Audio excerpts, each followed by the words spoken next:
So, something completely different for the channel today because I'm riding this, the Harley Davidson Freewheeler, the first ever trike that I've ever ridden. Now in the past, I've been somewhat dismissive of these things because I've always felt they offered all the disadvantages of a car with all the disadvantages of a bike. So in this video, I'm going to see if I can prove myself wrong.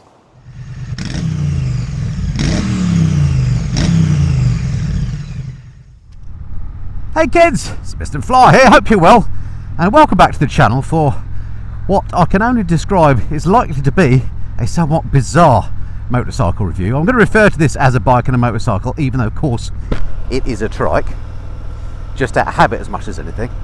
And the reason why I say it's going to be bizarre is because this is my very first ride of this machine, and I have to say I'm finding it quite challenging. When you come from a two-wheeled motorcycle and then you jump onto this, just everything about it feels strange. When you're going on a straight road like this, not so bad, you can convince yourself that you're on a normal two-wheel motorcycle, but as soon as you slow down or you turn a corner, everything goes horribly to pot. And even though I've only been on this literally for the last 5 minutes, I've already felt like I was going to crash it about 3 times. So I'm sure it's just a matter of getting used to it, and I ain't used to it yet, is all I can say. Anyway, before we get into more of the details about how it rides dynamically and everything else, the review in the usual way, let me show you over the bike. Okay folks, here she is, the Harley Davidson Freewheeler. What do you make of it? I'll be fascinated to know if you think this is a cool looking thing or otherwise. Let's have a little look at some of the features on here. Classic Harley Davidson, massively over-engineered everywhere, which is you know, a lot of the appeal of these things. Got this massive, I don't know what you call this, it's almost like a, I don't know, like a firewall. It's not that, but anyway, a massive plate there. And interestingly, look, the lights on here, I don't know if these are optional extras, I suspect they might be, but the main sort of headlamp has got this sort of cover on. That doesn't come on, that is just a cover on there, and these seem to be the headlights, which is quite odd. But there we go, massive forks on there. You've got that beautiful engine on there, marked 114 cubic inches, about 1800cc. That epic Harley Davidson badge on the tank, of course.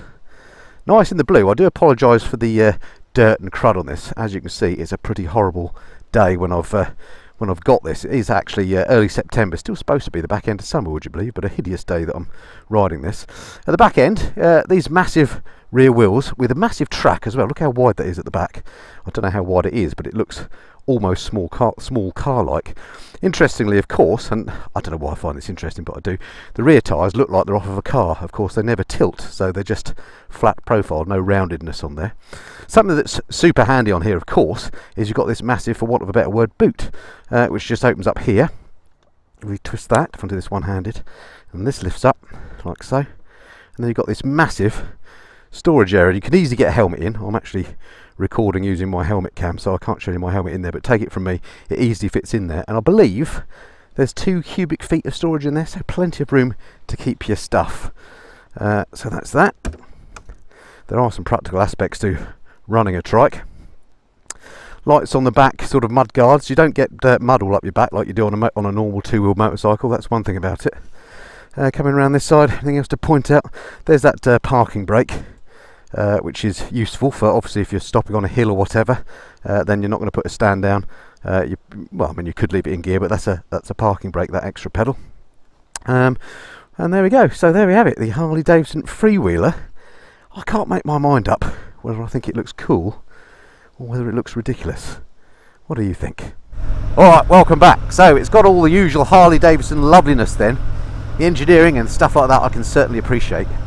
The ride, however, I'm not so sure. I don't know how long it would take you to get used to it. As I mentioned previously, it's fine when you're going in a straight line, but if you get onto a bumpy, gnarly road, or you go at slow speed and you have to turn corners, then things all go a bit strange.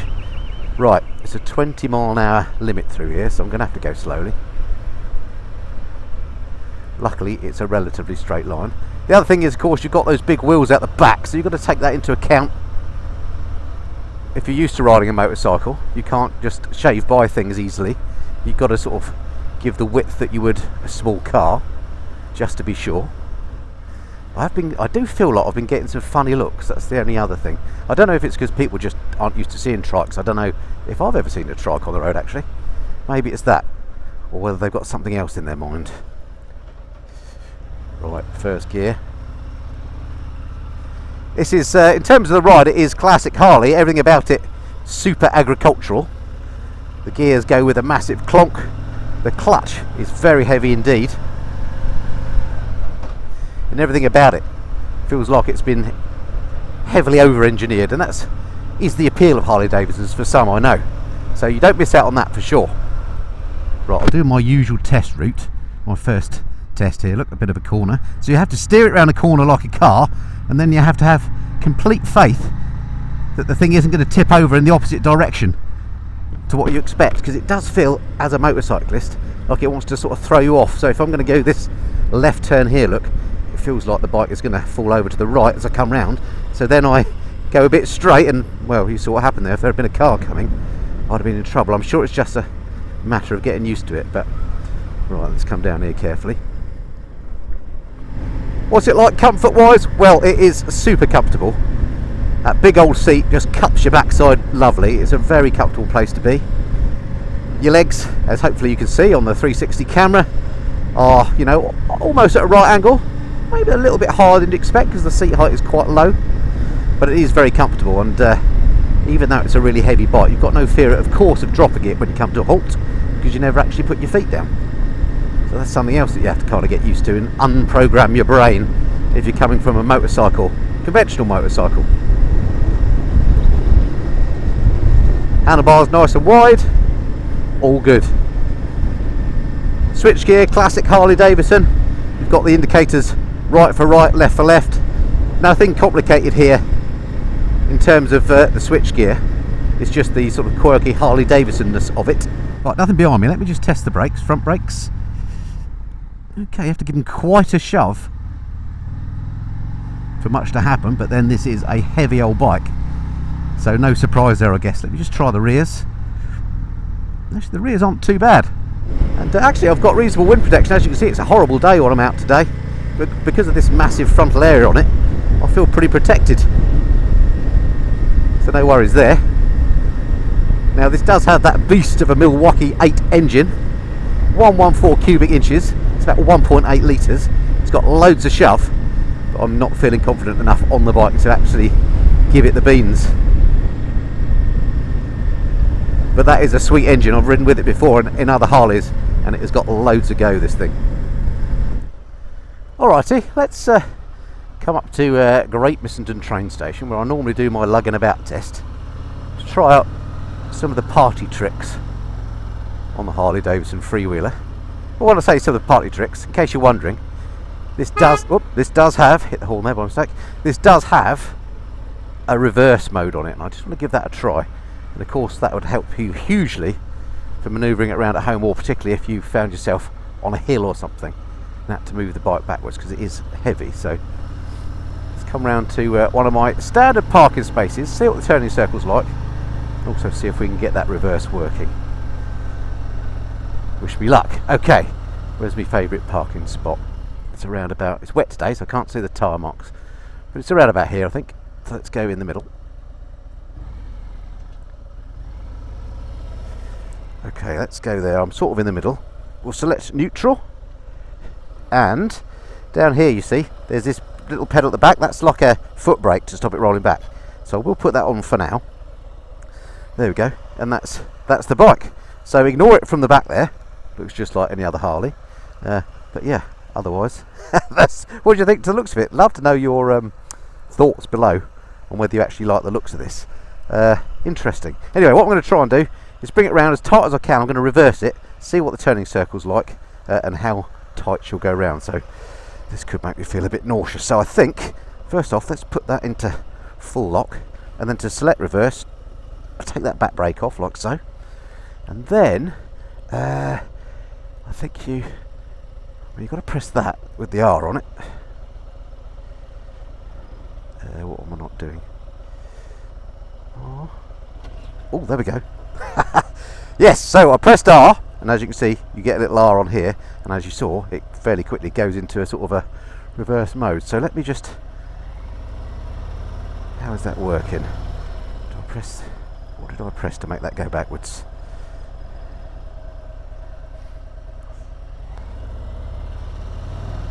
Oh, actually I think I'll just press it. Sorry about this. Oh, there we go. So yeah, it's quite a kick of a reverse you get It's not like the Goldwing where you can gradually bring it on. This is like all or nothing. So it's, yeah, it's not very granular. There you go. And in we are. So I've successfully reversed. Let's, there we go. You can put it into first. Back to neutral. Brake back on. Right, there we go. Okay, let's have a look at the turning circle then. So it's actually quite big. I started in the middle of that one and I came all the way around there. No surprise, because I mean, look how far apart the track on those back wheels. No wonder it was a wide turning circle. But I did just want to give that reverse a go. But yeah, there we go then. So not particularly manoeuvrable, and the reverse is pretty flipping granular, I have to say. Not a big fan of that. Okay, my first sweeping corners. Not too bad. You can sort of turn the handlebars and kind of get used to that feeling. Of course, with three wheels across the road, it means you feel every single bump in the road. It's not like on a bike where you can, or a two-wheel motorcycle I should say, where you can see a bump and then just avoid it. If there's something in the road on this, one of your wheels is going to hit it. Now, I've never ridden a trike in this configuration before. I've ridden a trike as in the Morgan three-wheeler, but that's two wheels at the back, one at the front. And that felt entirely like a car, albeit with terrible understeer when I rode that. I've ridden a Yamaha Nikon, that's with two wheels at the front, one at the back. That feels just like a motorcycle when you ride it, no problem there. This feels closer to riding with a sidecar, which I found very difficult. With the sidecar, you sort of steer it on the brakes and throttle. You don't have to do that on here, but you do have a similar feeling of the bike throwing you out to the wrong way on the turns, and of course you do have to turn the handlebars like you would a steering wheel on the car to get it to go around a corner. So in that respect, it's similar to a sidecar. At the moment, I have to say, I'm not prone to car sickness, but I do feel a little bit like I've got motion sickness. I think this would take a lot of getting used to. It's quite exciting though, I would say that. I don't know if you can see this is quite a bumpy road by the amount of the way the head's shaking around. It just demonstrates every single bump you do hit. Right, let's come down my favourite bumpy road up here, which I think is going to be a flipping nightmare in this, to be honest. I've got a car right up my jacksie. Okay, this is going to be quite a hard turn. Round we go, nice and slowly.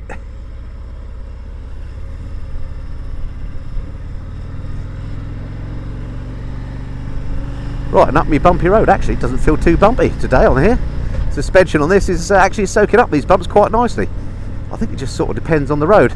The first road I drove this down, or rode it down, had quite a camber, and it felt like the bike was flip-flopping from left to right, and it made me feel like I was going to fall off. That was horrible. I'm sort of getting used to that feeling a bit now. But my word, yeah, these do pick up every single bump that is available in the road. Alright, I think I'm causing a bit of a traffic jam behind me now. So while I'm trying to clear that embarrassment, let me take you through the specs of the machine. Alright, on the numbers then, let's start as ever with the engine. The Milwaukee 8 unit on here, 114 represents 114 cubic inches. If you're in Europe, then that's 1868cc, puts out a massive 159 newton meters of torque and around about 87 brake horsepower. So, you know, really lazy ride on here, as it is on all Harley Davidsons. It's all about the shove, all about the torque. If you were brave enough, this thing would go like an absolute weapon. Brakes on the front, you've got these twin discs and 4-pot Harley Davidson branded calipers. Lots of stopping power required on this because it is such a heavy bike. And on the rear you've got disc brakes as well.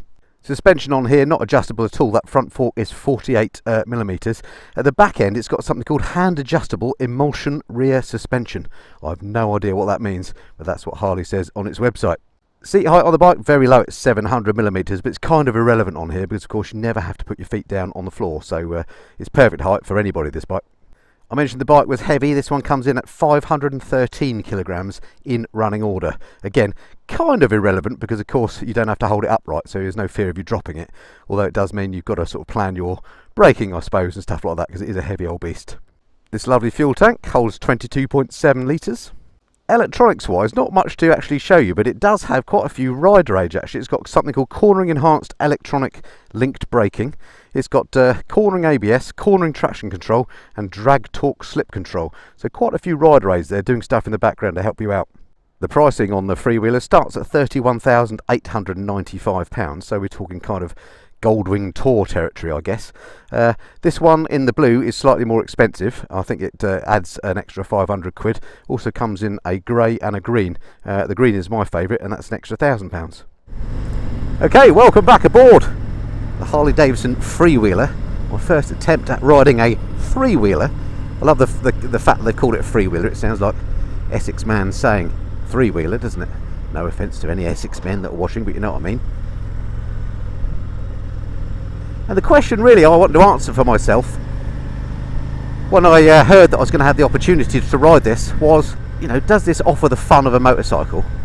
Is it actually more practical than in the past? I'd ever thought, because I've always thought that these had all the disadvantages of a car and all the disadvantages of a bike. Have I disproved that theory? Well, if I'm brutally honest, no. It is exciting.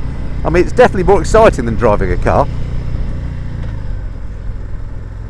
And this, by the way, is the usual road that I do my handling test on, but I'm not going to go here and down here because I just don't feel confident in the handling of it.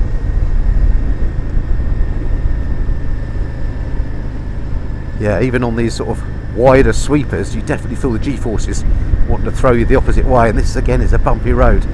Doesn't do anything to build confidence. So anyway, when Harley offered me this, I thought, you know what, I never thought I was going to ride a trike. When do you get the opportunity to ride something completely different? I owe it to myself to give it a go, just in case I was being unfair. And I hope I'm not being unfair when I say that I think it does still offer all the disadvantages of a bike and all the disadvantages of a car. The handling on it, I guess you've just got to get used to. I haven't got used to it on this short ride. I'm sure given a few hours you would do. Unfortunately, I haven't got the bike for very long.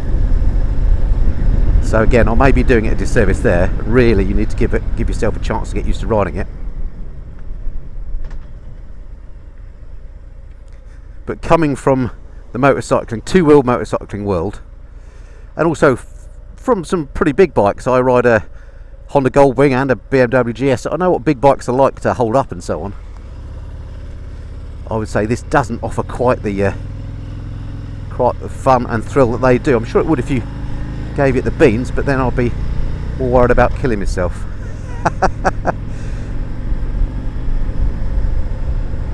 So I must say a huge thank you to Harley Davidson UK for lending me this bike. I very much appreciate the opportunity to have a ride on it, and I also have to apologise for not liking it very much. You can't like them all, can you? I did want to give it a go just to see. I didn't want to be one of those people that poo-poos bikes without actually having a ride of it, but I think for the money, you know, if you're going to buy a 30 grand bike, then I would stick with a two-wheeled Harley Davidson. Of course, where these come into their own is if you don't have a choice. Maybe you're disabled, or you can't ride a two-wheel bike, or maybe you just don't fancy the idea of holding up a big heavy motorcycle. Then that's where these possibly come in, and it's worth giving one a go in case that would work for you. But at my stage of riding, at my stage of life, this doesn't work for me, I have to say. It's great fun to have a go, but yeah, I'm not going to be too worried if I never ride one again. So there we go. On that bombshell, that's my first ride review of the Harley Davidson Freewheeler. Not a motorcycle for me. I feel a bit nauseous, and I'll be quite glad to get it home. Hope you enjoyed the video nonetheless. I look forward to speaking to you again soon. Until then, this has been the Mr. and Flyer. Cheerio.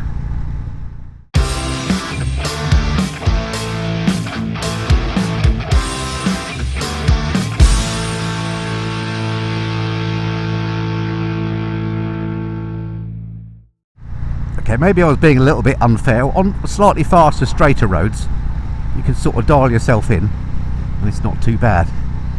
It's just once the going gets twisty and you have to slow right down, that's when it gets quite scary. As somebody used to two wheels. I think if you'd never ridden a motorcycle before with two wheels, and then you rode this and you learnt on this, you'd be fine because you wouldn't have anything else to compare it with. I guess it's a bit like a fixed-wing aeroplane pilot coming to a helicopter, and sort of everything you know about flying is suddenly thrown into turmoil. Well, it's a bit like this with riding. Although the view ahead looks very much like a motorcycle, it doesn't feel much like a motorcycle when you're going around these corners.